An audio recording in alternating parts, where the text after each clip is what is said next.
Hey guys, Dave Keller with Market Misbehavior. Just wanted to prove that I am in New York. Some of these hotel rooms probably look the same to all of us, but wanted to share a couple quick thoughts with you about how you need to be a better listener. And I will tell you the same feedback I give to my son and daughter regularly. You need to be a better listener. There's three ways you can think about this. Listen to yourself, listen to others, and listen to the markets. Let's go through each one of those really quickly. So how can you listen to yourself better? Well, a lot of times we don't pay attention to our minds, our bodies, and the clear messages they give us.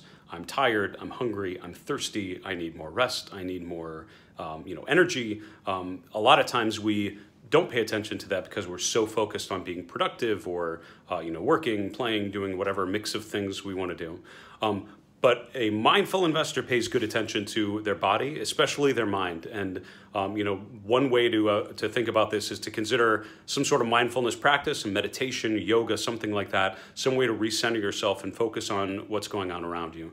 And what meditation has done for me over a number of years is it's helped me to focus on and be attentive to what's happening around me. A lot of times we get so caught up in the flickering ticks of the market, all the interactions we're doing, all the to-do lists and all the family necessities and responsibilities, and we forget to just pay attention to and enjoy what's happening around us. So step number one is do a better job listening to yourself. Second thing, listening to others.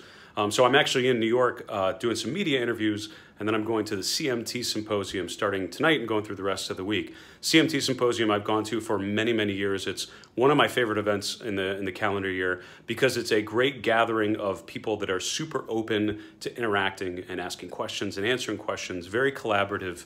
And it's great to be with some like-minded investors that use technical analysis, use behavioral finance in their investment process. But when you approach a conference like this, and I'm sure you've been to others before, what you need to do is be an active listener, and that's my second suggestion, be an active listener. I wrote a blog post yesterday on my blog, marketmisbehavior.com, where I talked about the challenges and the benefits of active listening. And what that means is when someone else is talking, don't use that time as an opportunity to think about what you're going to say next. Use that time to really focus and immerse yourself on what the other person is saying. What that allows you to do is really have an engaging, interactive discussion and not just have a conversation where two people are talking at each other as opposed to each other.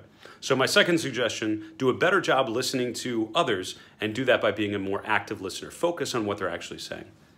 The third way you can be a better listener is by listening to the markets. A lot of my work on my blog and elsewhere is talking about how to have a better investment process, how to have a better routine. One of the key behavioral biases I see people fall victim to is called illusion of control.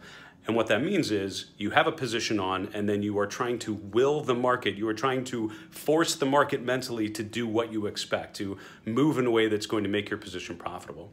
But as you probably know, we as individuals, and even we as a group of individuals, really can't influence the market on our own, right? The market is a collective reaction to all of our different psychological states, but it's not like you can really do anything to make a stock or a position do what you want, right? So instead of you trying to impose your will on the markets, you have to be open and aware of the messages the market is sending you. Use price, sentiment, momentum, trend as parts of your process, as messages the market is giving you, and listen to those messages and react, right? So when stocks are in uptrends or downtrends, or where they're giving you momentum signals or suggesting some sort of sentiment, be aware of that and have a process that's able to capture that sort of data points coming back from the market. So three ways you need to be a better listener. Number one, listen to yourself, especially your mental state, your mind. Listen to others and be an active listener. And finally, listen to the markets and pay attention to how your process brings messages back from the markets and is an iterative, interactive discussion. If this sort of thinking is of interest to you, I hope you'll check out my blog, marketmisbehavior.com. Thanks so much.